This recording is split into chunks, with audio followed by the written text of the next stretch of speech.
Morning light fell across the kitchen table. Grace Ward sat with her tea and a small list on a torn sheet of paper. Bread. Soap. Bank. She read the word bank twice. The letters looked heavy. She felt a slow ache in her chest, the kind that comes when you know something is wrong but you hope, just for a second, that it is not.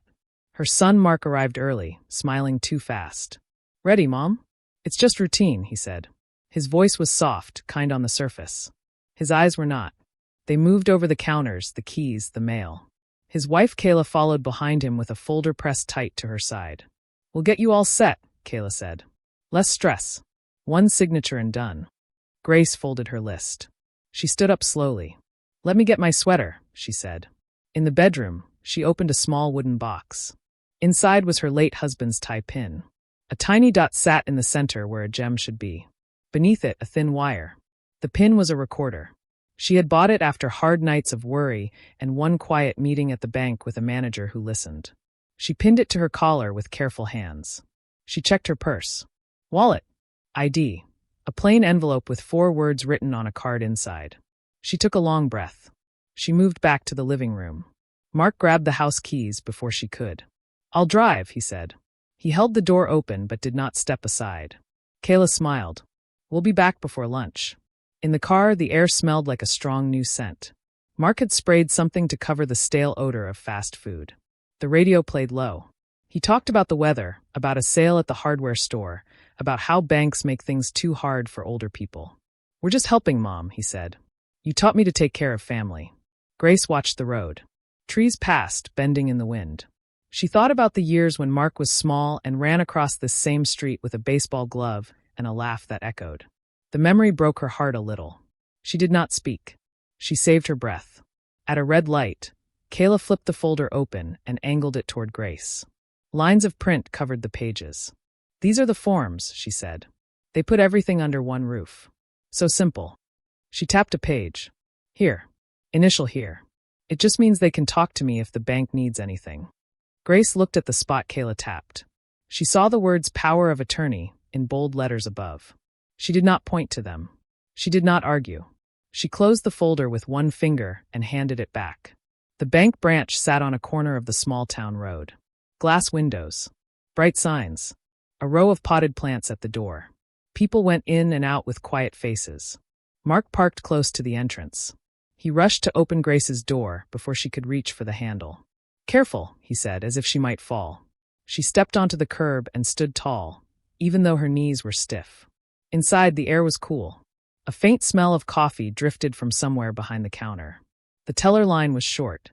A woman with kind eyes, name tag reading Maya, looked up and smiled at Grace. The smile changed for a moment when she saw the bruise on Grace's forearm. Then it smoothed back into a polite line. "Good morning," she said. Mark guided Grace toward a small seating area. He pressed a pen into her hand. "Let me fill the forms," he said. "You just sign." He laid the folder on the low table and lowered his face to whisper. "No need to make a scene, Mom. It's routine." Kayla sat close on Grace's other side. Too close. Her perfume was sharp and sweet. She set one hand on Grace's elbow. Not a soft touch. A warning touch. Grace kept her eyes on the far wall and counted, in her mind, 1, 2, 3, 4, 5. Counting steadied her. "Let's see a banker," Mark called to the desk. "We have paperwork." His tone had weight in it now. He wanted speed. He wanted a room without windows. He wanted to pass the finish line before anyone looked too hard. A door clicked and a woman in a navy jacket stepped out. Her hair was pulled back. She wore a badge, Julia Brooks, branch manager. She recognized Grace with the quiet look of someone who does not forget faces. She also recognized Mark's grip on the pen, the location of Kayla's hand, the way Grace's shoulder stayed a fraction too still. "Good morning," Julia said. "Calm. Warm. What can we help you with today, Ms. Ward?" Grace lifted her chin. "Paperwork," she said. Her voice did not shake. "Perfect," Julia replied. "Let me find an open office so we can be comfortable." She turned to the teller line and gave a small nod that meant nothing to most people and everything to trained staff. Maya's hand went to a phone. Mark gathered the papers in a rush. "We don't need." "It's no trouble," Julia said, still gentle. "We like to review documents in private so we can answer questions." She led the way, no hurry in her steps. The carpet muffled sound. The office she chose had a glass wall and a door that closed with a light click. Inside sat 2 chairs and a small table. A white noise machine hummed in the corner. A small camera blinked slowly near the ceiling. Grace took the chair where she could see the door and the hallway beyond it. Mark sat across from her, bouncing one knee. Kayla pressed in on Grace's side, folder open again, finger pointing again. "Here," she said. "Initials go fast when you don't overthink." Julia took a seat at the edge of the table. She did not reach for the pen. "Before we begin, I'll make copies of your IDs, and I'll scan these forms so our system has them on file." Her tone stayed even. "Ms. Ward, may I have your ID?" Grace opened her purse. "ID wallet." The plain envelope. Her hand found each item by feel. She placed her ID on the table. She placed the deposit slip that sat in her wallet on top of it, as if by habit. And she touched the envelope, but did not take it out yet. Not yet. Her heart hit the inside of her chest once, twice, hard. Mark slid the pen closer. His smile looked tired now. "Sign, Mom," he said. He spoke softly, but his jaw was tight. "We need to be somewhere after this." Kayla's fingers tightened on Grace's arm until the skin blanched. "We're doing this for you," she murmured. "Don't make it hard." Grace turned her head and looked at her son. She did not look away. For a moment, the room went quiet in her mind. She saw his first day of school. She saw him move into his first apartment, the way he stood proud with the keys in his hand. She saw him on the day of the funeral, holding her elbow like he did now, guiding, always guiding. She let the pain of that memory pass through her and not stop. "I will read first," she said. Simple words. Not loud. A line she could stand on. Julia nodded, as if that was the only correct answer. "Of course." Mark laughed once short. "Mom, it's all standard. We talked about this." Grace put the pen down. She reached again into her purse. Her fingers closed around the envelope. She felt the weight of the small card inside. For words. Not a speech. Not a fight. A call for help. She drew the envelope out and slid it beneath the deposit slip with a smooth motion. No drama. No pause. "Here are my documents," she said to Julia. Her eyes met Julia's and held for a second longer than normal. Just long enough to say, "I trust you." Just long enough to say, "Please see me." The white noise machine hummed. The camera blinked. Outside the glass wall, Maya looked over from the counter with the same calm face and the same changed eyes. Grace breathed in. The pen lay quiet on the table, its tip pointed away from her. The clock on the wall ticked once. The day kept moving, but Grace had planted her feet. The visit might be called routine, but nothing about this moment was small. It was the line between who decides and who obeys. It was the space where a quiet woman chose not to be pushed. Julia picked up the stack with steady hands. "I'll make copies," she said. Her tone was light, like this was normal. She slid Grace's ID and the deposit slip into a clear sleeve. The plain envelope lay between them. Julia did not look at it yet. She stood, smiled once at the group, and walked to the copier outside the office. The hallway was short. The copier hummed. Julia lifted the sleeve and let the envelope fall into her palm. She opened it under the lid, quick and neat. For words were printed in block letters on a small card. Help. Under duress. She felt the air change inside her chest. She did not show it on her face. She put the card back, closed the sleeve, and pressed the green button. Paper slid out. She took one copy for the file and one for her pocket. On her way back, she stopped at the teller line for half a second. "Water for the office, please," she told Maya. It sounded like a small request. Maya heard more in it. She reached for 2 paper cups and, with the other hand, pressed the alert on her keyboard that quietly notified the guard. Near the entrance, the guard lifted his eyes. He did not move fast. He moved like someone who had done this before and would do it right. Julia returned to the office and set a cup in front of Grace. "Here you go." She placed the copies on the table and smiled at Mark and Kayla. "Thank you for your patience." Mark leaned forward. "Great. So we can sign." "In a moment," Julia said. She turned the white noise machine up one notch. She placed a small recorder on the table and slid a sheet across. "We record document reviews for accuracy. It protects everyone. Do I have your consent to record?" Kayla's mouth twitched. "Is that necessary?" "It's our standard," Julia said. "Calm. Steady." She pressed the red dot. The light glowed. Mark tapped the folder. "We just need to consolidate her accounts and set me as the point person. I already explained it to Mom." Julia nodded. I'll ask Ms. Ward a few questions in her own words. Then we'll go line by line. She turned to Grace with warm, direct eyes. Ms. Ward, can you tell me what these forms will do? Grace touched the edge of the table. Her voice was even. They will give my son control over my money and my house, she said. She did not look at Mark. Mark shifted. That's not, Mom, you're making it sound. Julia held up a hand, polite but firm. I'll come to you in a moment. She opened the folder. Who prepared these documents? Kayla answered too fast. A mobile notary did. It's all standard. Julia read the stamp on the first page and let her eyes pass over the spacing and the seal. The font was off. The seal was smudged. She did not react. And do you have your own attorney, Ms. Ward? No, Grace said softly. Mark smiled like he was helping. She doesn't need one. It's routine. Understood, Julia said. She stood again, took 2 steps to the glass wall, and looked out as if checking the line. Maya met her eyes and gave the small nod that meant message received. Near the door, the guard turned the small key in the top latch that controlled the front. It clicked. Customers could leave, but no one new would enter.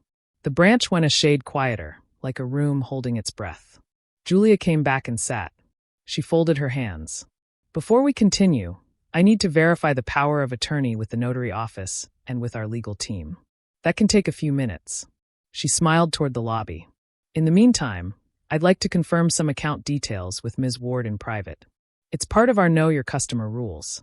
Would you mind waiting in the lobby? I'll call you right back in. Mark blinked, then laughed like it was a joke. She's hard of hearing. I'll help. Julia's tone did not change.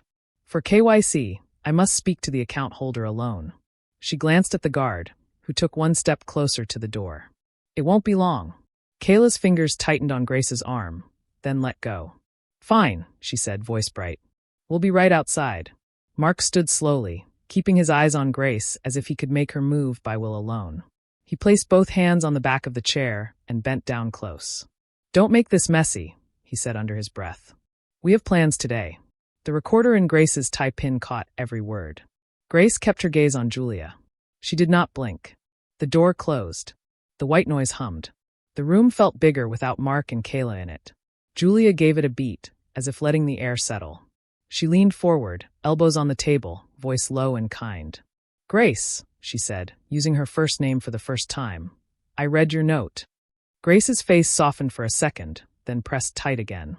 Thank you, she whispered. I'm going to ask you 3 questions, Julia said. You can answer yes or no, or tell me more. 1. Are you being pressured to sign documents you don't want to sign? Yes. 2. Do you understand that these forms would give Mark control to move your money and your home without you? Yes. 3. Do you feel safe at home with Mark and Kayla visiting you? Grace stared at her hands. Her thumbnail had a pale ridge at the edge. No, she said. Thank you, Julia said. She did not rush. We will help. I'm calling our legal team now. I will also call the police for a welfare check and adult protective services, because that is required when we see signs of elder financial abuse. She paused.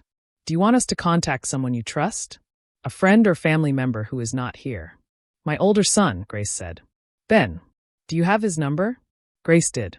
She pulled a small notebook from her purse and turned to a page where the numbers were written in careful block print. Julia copied them to a bank form titled Trusted Contact. This is a person we can call if we cannot reach you, or if something seems wrong, she explained. It does not give him control. It lets us reach someone who will stand up for you. Grace nodded. Relief tried to rise in her chest and turned into a tight ache. Please call him, she said. I will, Julia said. She stood and went to the phone on the credenza. She dialed a direct line to the bank's regional compliance desk. Her words were simple and exact. This is Julia Brooks at River Street Branch. I have a senior customer, Ms. Grace Ward, with suspected undue influence by her son and daughter-in-law. Possible forged POA. I am initiating an in-branch hold and requesting law enforcement and APS. We are recording. The front door is on controlled entry. She listened. She gave the account number. She confirmed the time. She thanked them and hung up. Then she dialed the local police non-emergency line that handles financial cases. Her voice did not change. We need an officer for a possible elder financial exploitation in progress. Outside the glass, Mark paced. He spoke into his phone, head bent, hand chopping the air. No, we're still here, he hissed. She's being slow. It's the manager. Just be ready. I said be ready. Kayla stood close, eyes flicking to the office door, then to the guard, then back to Mark. The recorder on Grace's pin took it all in, every word, every scrape of his shoe on the carpet. Julia finished the calls and came back to the table. Grace, she said, quieter now. You did everything right. The note. The calm. The wait. I'm proud of you. The words were simple. They landed like a hand on a shoulder, steadying. Grace let out a long breath she did not know she was holding. She lifted the water cup and drank. Her hand shook once, then stilled. We're going to bring them back in, Julia said. I'm going to ask some neutral questions while we wait. Answer only what you want. I will keep you safe in this room. If at any point you want them out again, say the word review, and I'll pause and move them out. That will be our signal. Grace met her eyes. Review, she repeated softly, testing the shape of the word. It felt like a key. Julia opened the door. Thank you for waiting, she said to Mark and Kayla. Let's continue. Legal is reviewing the documents now. I have a few standard questions. Mark strode in and dropped into the chair like he was reclaiming space. Kayla sat closer to Grace than before, a thin smile on her face. The guard stayed within sight of the glass. Who completed the notary? Julia asked, pen poised. Name and contact, please. Rick, Mark said. Mobile notary. He was recommended. Fast guy. Do you have his card? Julia asked. Mark patted his pockets and looked at Kayla. She dug in her purse and pulled out a wrinkled card with a first name and a phone number typed crooked. Julia took it and placed it on the table without comment. And what is the reason for consolidating today? She asked. Efficiency, Kayla said too quickly. Grace gets confused with bills. We just want to help. Grace looked at the paperwork in front of her. The words swam for a second and settled. She placed her hands flat on the table and kept them there, like anchors. Julia nodded. She wrote the words stated next to Kayla's sentence, not confirmed. It was a small thing. It mattered. Her eyes flicked to Grace, a question there. Grace shook her head the faintest amount. Julia looked back at the papers. Outside, the door latch gave a soft click as the guard checked it again. The branch was quiet. The clock hand moved over the 12 and started down the other side.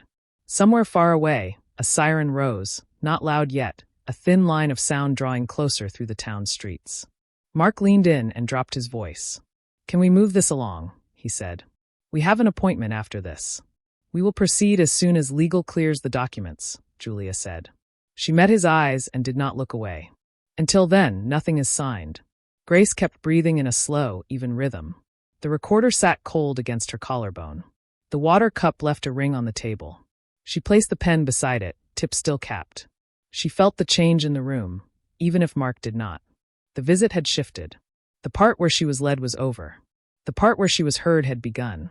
The siren grew louder, then faded as a patrol car stopped outside. The guard glanced toward the door and nodded to Julia. She kept her face calm. She turned a page and asked one more neutral question, as if nothing had changed. A soft knock came. Julia opened the office door halfway. 2 officers stood there. One was a woman with a neat bun and a small notebook. The other was tall with kind eyes. Julia spoke in a low voice. Thank you for coming. Possible elder financial abuse. We're recording in here. The officers stepped in. I'm Officer Ramirez, the tall one said. This is Officer Chen. We're going to speak with everyone, one at a time. No one is under arrest at this moment. We just need to understand what's happening. Mark leaned back and tried to laugh. What's happening is a family errand. We don't need police. Officer Ramirez did not look at him first. He looked at Grace. Ma'am, are you okay? Grace folded her hands in her lap. I am now, she said. Officer Chen's eyes went to the pale marks on Grace's arm. How did you get that bruise? Kayla crossed her legs and answered for Grace. She bruises easily. She bumped a chair. Grace kept her voice even. She squeezed me. Silence sat in the room for a beat. The recorder light glowed red. The white noise machine hummed. Out in the lobby, customers spoke in quiet tones. The branch held its breath. Officer Ramirez nodded once. We'll separate for statements. Ms. Ward, I'll talk with you and Manager Brooks here. Mr. Carter, Mrs. Carter, please step to the chairs outside. An officer will remain with you. Mark rose slowly. His jaw worked. He bent close to Grace as he passed. Don't do this, he whispered. We're family. The recorder at Grace's collar caught the hiss of his breath. When the door closed, the room felt lighter. Officer Ramirez pulled a chair closer to Grace and sat. Officer Chin stood near the glass with a clear view of the hallway. Julia stayed at the table, hands folded. "Ms. Ward," Ramirez said, "do you want to be here today?" "No." "Did someone pressure you to sign papers you do not understand?" "Yes." "Who?" "My son, Mark. His wife, Kayla." "Have they taken your mail?" "Yes. They collect it first. They tell me what to sign. They say I will be put in a care home if I refuse." Julia listened without interrupting. She took a slow breath and let it out, as if guiding the room back to steady ground. Officer Ramirez's voice was soft. "Do you feel safe at home when they visit?" "No," Grace said. Her eyes burned. She kept her chin level. "Thank you," he said. "I'm going to take a photo of your arm." He used a small camera, asked permission, and clicked a close, clear picture. He noted the date and time. "Do you have any proof of pressure? Notes, recordings, witnesses?" Grace touched the tie pin. "This records," she said. "I also gave a note to the bank. The teller saw it. The manager helped." Julia spoke then. "I activated our in-branch hold. Legal is reviewing a power of attorney they brought. We suspect the notary stamp is fake. We also have video from the lobby. Our policy allows us to share with police upon request." Officer Chen wrote this down. "Please preserve all footage and audio. We'll request copies." A call light flashed on Julia's desk. She picked up the phone. "Legal," she said, then listened. "Understood." She hung up and met the officer's eyes. "Compliance confirms. The notary number on this stamp does not exist. They also reviewed an attempted change last week using a similar stamp.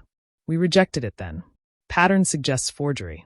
Grace's hands tightened for a heartbeat, then relaxed. The words settled over her like a blanket and a weight at the same time. It meant she had been right.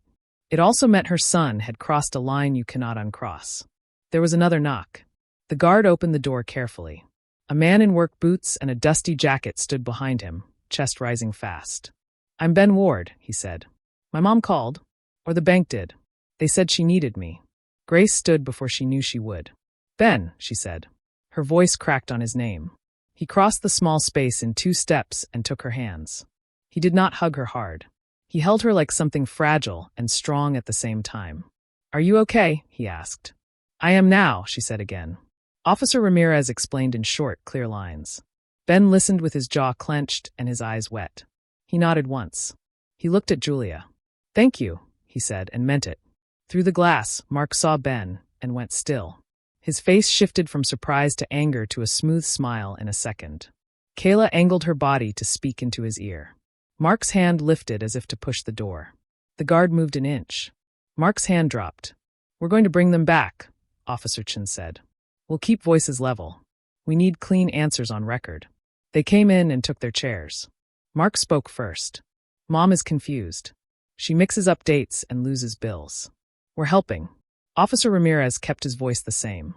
"Ms. Ward, do you pay your own bills?" "Yes," Grace said. "On the 1st and the 15th. I write the check, and I walk it to the mailbox. Does anyone else have access to your online accounts?" "No." "Mr. Carter," Ramirez said, turning. "Why do you need power of attorney today?" Mark spread his hands. "To simplify." She said she wanted help. "I'm the one who shows up." Officer Chin wrote, then asked, "Who is Rick, the notary?" "Friend of a friend," Kayla said. "He's legit." Julia spoke, still calm.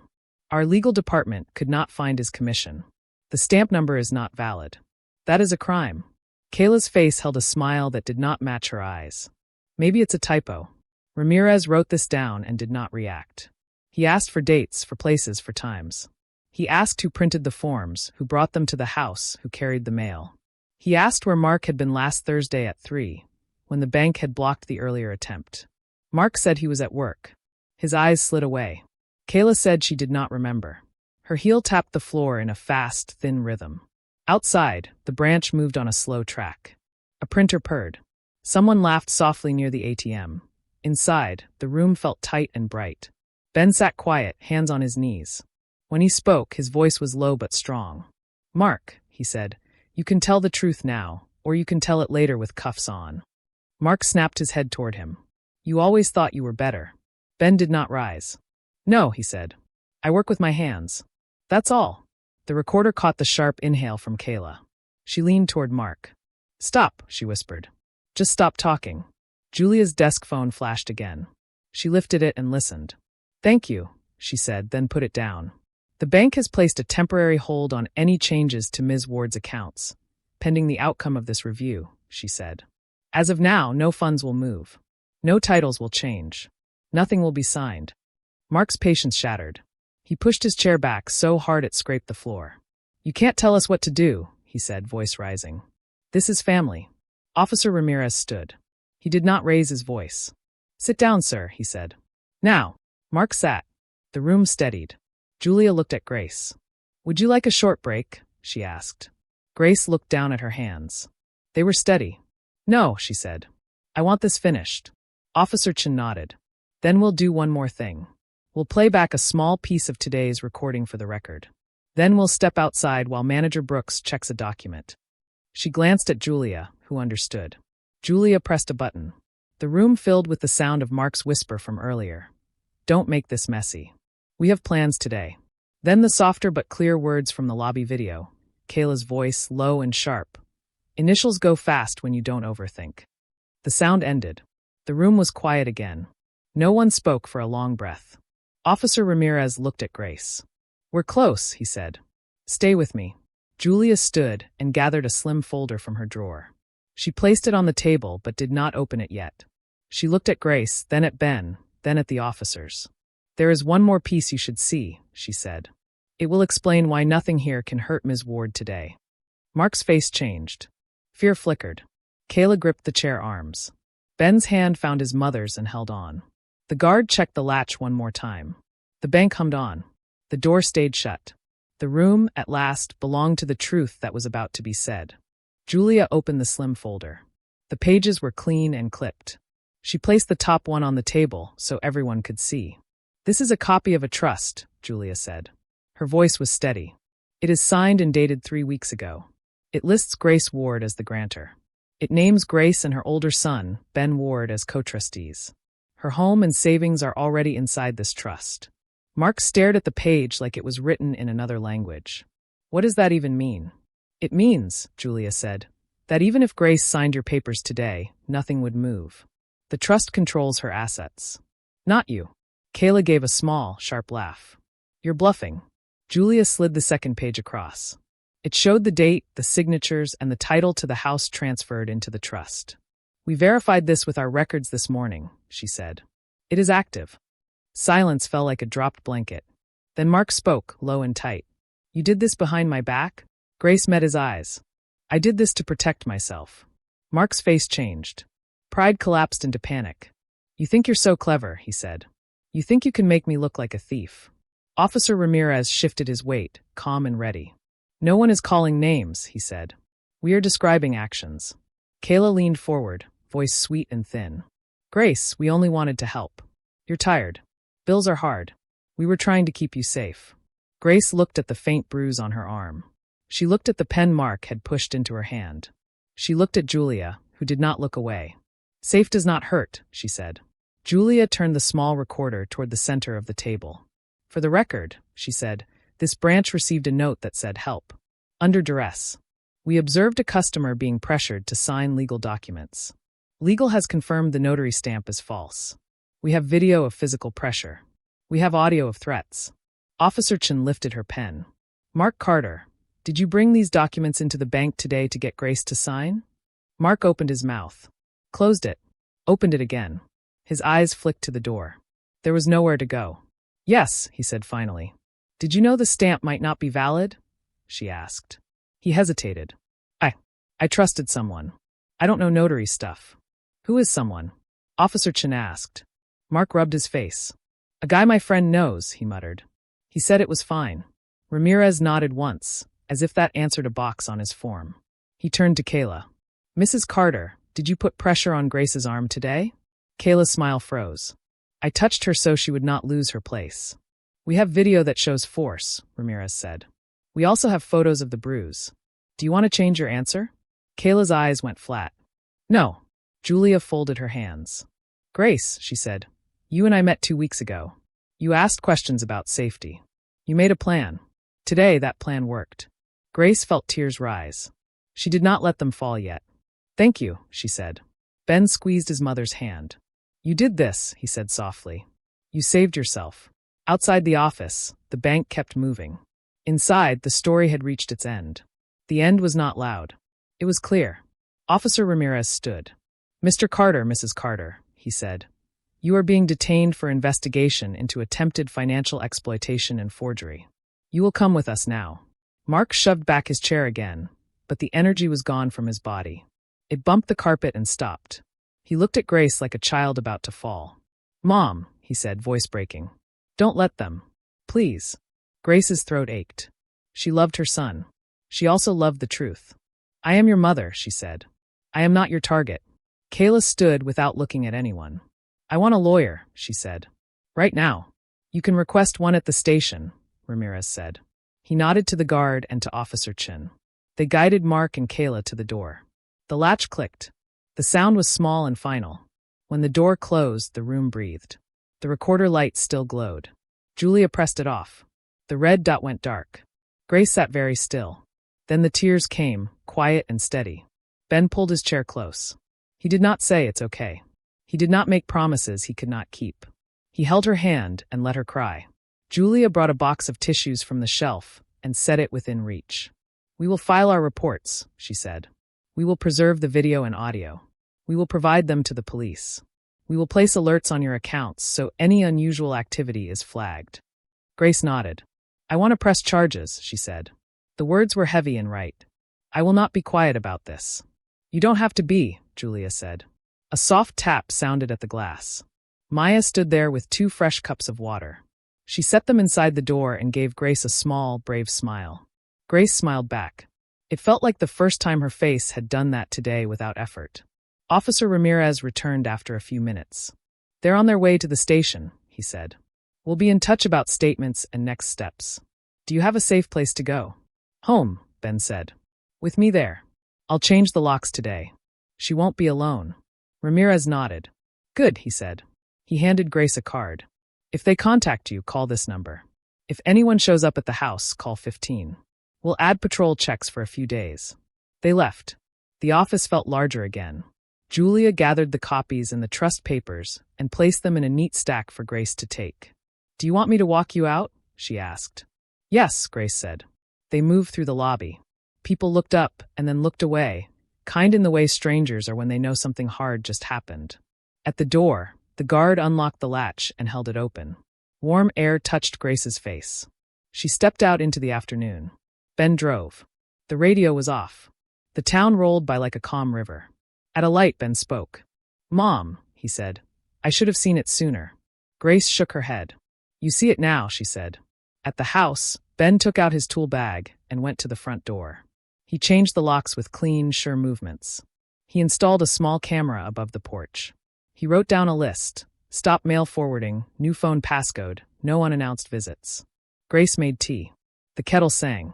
The sound filled the kitchen like a gentle bell. They sat at the table. The same table where the day had started with a small list and a heavy word. Grace took out a piece of paper. She wrote in slow print. "Mark, I love you.